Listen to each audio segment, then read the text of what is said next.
संगत जी, शुक्राना गुरुजी YouTube channel में आपका स्वागत है।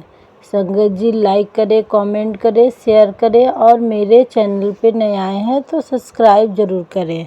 जय गुरुजी, शुक्राना गुरुजी। मैं दिव्य आभा का सत्संग शेयर कर रही हूँ। गुलाब से स्पर्शित।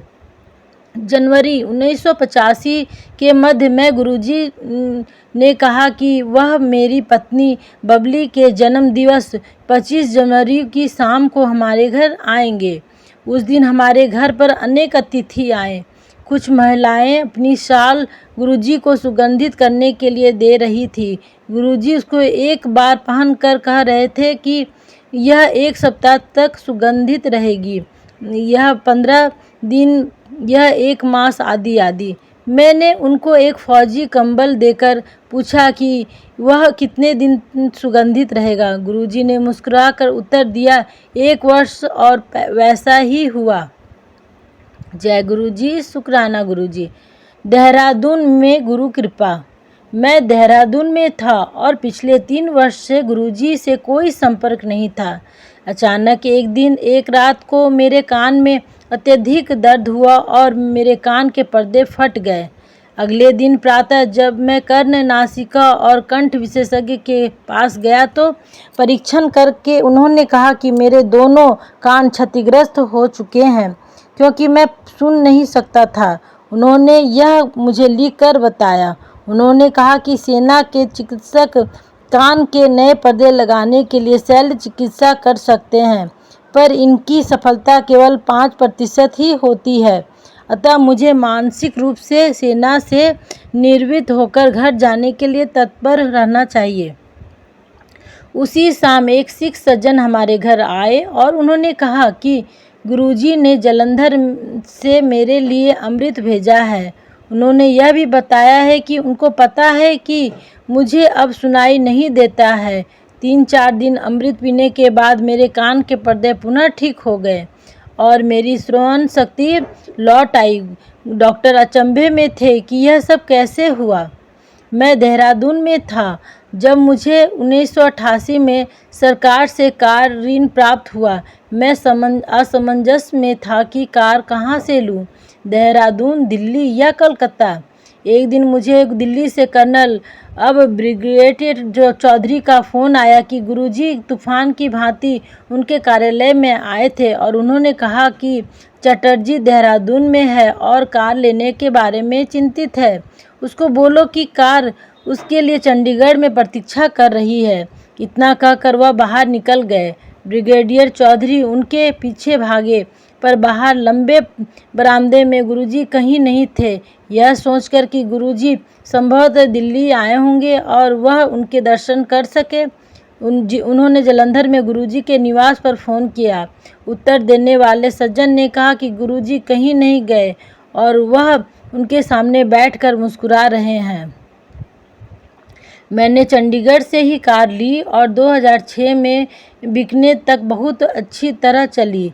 जय गुरुजी, शुक्राना गुरुजी। 13 वर्ष के अंतराल के बाद गुरुजी के दर्शन। सेना से निवृत्त होकर 1998 में मैं अहमदाबाद में था। पिछले 13 वर्ष से गुरुजी के साथ कोई संपर्क नहीं रहा था। जून 1998 में मुझे अनिद्रा रोग ने घेर लिया। मेरी पत्नी ने परामर्श दिया कि गुरुजी को ढूंढकर मैं उनकी शरण में जाऊं। काफ़ी पूछताछ के बाद पता चला कि गुरुजी चंडीगढ़ से जालंधर, जालंधर से पंचकुला और वहां से दिल्ली चले गए थे। मुझे उनका दिल्ली का पता मिल गया। हमारे पड़ोसी श्री कृत भाई भी गुरुजी से मिलने के लिए उत्सुक थे। अतः हम दोनों ने 10 जुलाई को राजधानी एक्सप्रेस में 2 बर्थ आरक्षित करा ली। 9 जुलाई को मैंने दिल्ली में गुरुजी के निवास पर हमारे आने का समाचार देने के लिए फ़ोन किया। फ़ोन पर उत्तर देने वाले सज्जन ने पूछा कि क्या मैं अहमदाबाद से कर्नल चटर्जी बोल रहा हूँ।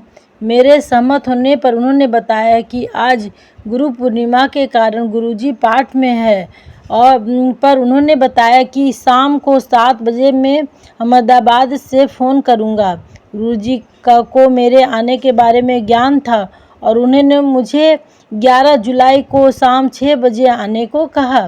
स्वाभाविक है कि कृत भाई अचंभे में थे। दिल्ली जाते हुए यह जानकर कि मैं सो नहीं पाऊंगा, मैंने अपने साथ इतिहास की एक मोटी पुस्तक रख ली थी। यह सोचकर गुरुजी तो अपने ही हैं, मैंने 3 बजे उनके पास जाने का निर्णय ले लिया।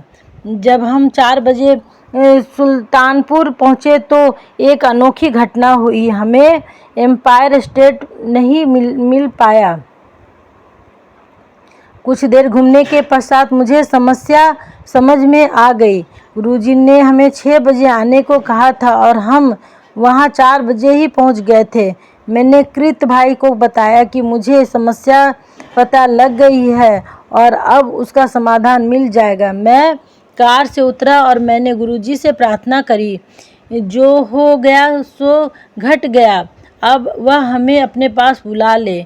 एकदम एक बालक दौड़ता हुआ आया। उसने पूछा कि हमारी कार कहीं जा नहीं रही है, हमें कहाँ जाना है। फिर उसने हमें एम्पायर स्टेट का मुख्य द्वार दिखाया। एकदम मुख्य द्वार पर मैंने दिखाई नहीं दिया था। एकदम मुख्य द्वार पर कैसे दिखाई नहीं दिया था? घर पहुंचने पर गुरुजी ने मेरा आलिंगन किया और बोले कि मैं इतने वर्ष के बाद उनके पास आया हूँ, 21 दिन में से सोया नहीं हूँ, आज सोऊंगा और लंगर ग्रहण करके जाऊंगा। लंगर के बाद हम अपने होटल में वापस आ गए और मैं इस इतिहास का पुस्तक पढ़ने लगा। शीघ्र ही मुझे लगा कि साथ वाले कमरे में कोई अगरबत्ती जला रहा है। थोड़ी सी देर में पूरे कमरे में एक अद्भुत सुगंध फैल गई और मुझे निद्रा आ गई। अगले दिन मैं फिर गुरुजी के पास आया और उनके पैर दबाते हुए मैंने कहा, गुरुजी, पहले आपके चारों ओर तीव्र सुगंध रहती थी और वह बहुत ही हल्की है। गुरुजी बोले कि पिछले दिन जब वह मुझे सुलाने आए थे, क्या मैंने उनका आनंद लिया था? मेरी अनिद्रा का रोग समाप्त हो गया। उसके बाद नवंबर 1999 में जब मैं अहमदाबाद से उनसे मिलने दिल्ली आया तो उन्होंने कहा कि मैं उनके पास आ जाऊंगा।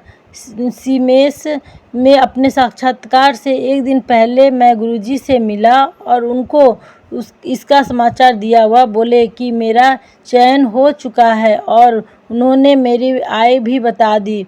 मुझे उतना ही प्राप्त हुआ। जय गुरुजी, शुक्राना गुरुजी। लंगर और प्रसाद से चिकित्सा। 2006 में कुछ मास से मेरी दाहिनी हाथ की अंगूठी वाली उंगली मुड़ नहीं रही थी। चिकित्सकों के अनुसार अस्थि रज्जु सूख गया था और उसका कोई उपचार संभव नहीं था। उन्होंने मुझे दर्दनाशक औषधियाँ लेने का परामर्श दिया। जब मैंने इस बारे में गुरुजी को बताया तो उन्होंने मुझे अपनी सब अंगूठियाँ उतारने को कहा। अगले दिन मैं उनमें वेदना समाप्त हो गई, पर बाएं हाथ की वही उंगली दर्द करने लगी। कुछ दिनों के पश्चात जब मैंने गुरुजी को बताया तो उन्होंने मुझे गर्म जल में उंगली डालने को कहा। यह सोचकर कि उसे उपचार नहीं हो पाएगा, मैंने उनसे पुनः निवेदन किया। उन्होंने मुझे लंगर खाने को कहा। 3 दिन लंगर खाने के बाद उस उंगलियों में कोई कष्ट नहीं बचा। 2000 में एक दिन प्रातः उठने पर मुझे आभास हुआ कि मेरी बाएं हाथ में कोई अनुभूति नहीं है और मैं उसे हिला नहीं सकता था। मुझे पक्षाघात हो गया था। उस शाम को संगत में जब गुरुजी प्रसाद बांट रहे थे, मैंने उनसे इस बात की चर्चा करी। उन्होंने मुझे प्रसाद दिया और थोड़ा जोर से बोला कि मैं उसे बाहर आकर खाऊंगा। प्रसाद ग्रहण करते ही मेरे हाथ में सिहरन हुई। उन्होंने मुझे पुनः प्रसाद दिया, मैंने वह भी खाया। अब मैं अपने हाथ की उंगलियां हिला सकता था। गुरुजी ने फिर से मुझे तीसरी बार प्रसाद दिया और उसे लेने के 15 मिनट उपरांत मेरा हाथ बिल्कुल पहले की भांति हिलने डुलने लगा। जय गुरुजी, शुक्राना गुरुजी। बाल झड़ने का उपचार। मेरी पत्नी के सिर के बाल झड़ने लगे थे। हम 3 वर्ष तक उस गंजेपन को रोकने के सब प्रयास विफल रहे थे। एलोवेरा के shampoo, arnica plus, Shahnaz Hussain आदि। जब मैं दिल्ली आया मैंने गुरुजी को समस्या से अवगत कराया। सुनते ही वह बोले, बबली आंटी। फिर हवा में अपना हाथ हिलाया और कहा, हट गया, कुछ समय लगेगा। 1 सप्ताह में ही नए बाल आने लगे और शीघ्र ही उसका उपचार हो गया था। 2003 में मुझे मूत्र रोग समस्या होने लगी। अंत में चिकित्सकों ने पुरस्थ ग्रंथि का शल्य किया और उपचार बताया। गुरुजी की संगत में मैंने मन ही मन उनसे प्रार्थना करी। तुरंत उन्होंने अपना दायां हाथ अपने सिर के ऊपर उठाया और एक मुद्रा बनाई। साथ ही अपने अंगूठे और तर्जनी को आपस में मिलाया। मुझे लगा कि उन्होंने मेरे लिए कुछ किया था, परंतु मन में संशय था। मैंने मन में ही निवेदन किया कि यदि यह मेरे लिए है तो गुरुजी कृपा मेरी ओर देखिए। उन्होंने ऐसा ही किया और मुझे संतोष हो गया। अगले दिन मैं स्वस्थ था। जय गुरुजी, शुक्राना गुरुजी। कोलकाता में वर्षा। अप्रैल 2007 के अंत में कोलकाता जाना था। लंगर उपरांत मैं गुरुजी से आज्ञा लेकर मेरे प्रवास की अवधि में कोलकाता का वातानुकूल रखने के लिए विनती करना चाह रहा था, परंतु मेरे कुछ कहने से पूर्व वह मुझे डांटते हुए बोले, अपना काम छड़ मेरे कोल आ जा। मैं कुछ नहीं कह सका। बाद में उन्होंने गायत्री को बताया कि उन्होंने मेरे लिए कोलकाता में वर्षा भेजी है। शुक्रवार को शाम को जब मैं राजधानी एक्सप्रेस गाड़ी में चढ़ा और मैंने कोलकाता में अपना संबंधी को फ़ोन किया तो वह बोले कि वहाँ पर मूसलाधार वर्षा हो रही है। मैं कोलकाता में 9 दिन रहा और उस अवधि में या तो बादल छाए रहे या वर्षा होती रही। दिल्ली वापस आने पर गुरुजी ने मुस्कुरा कर मुझसे प्रश्न किया, कलकत्ते में सीगा? मैंने उत्तर दिया, आपने मेरे को इतना ज़ोर से डांट दिया कि मैं आपको बोल नहीं पाया था, लेकिन आपने दया करके मेरे मन की बात सुन ली। वह बोले, जा ऐश कर। जय गुरुजी, शुक्राना गुरुजी।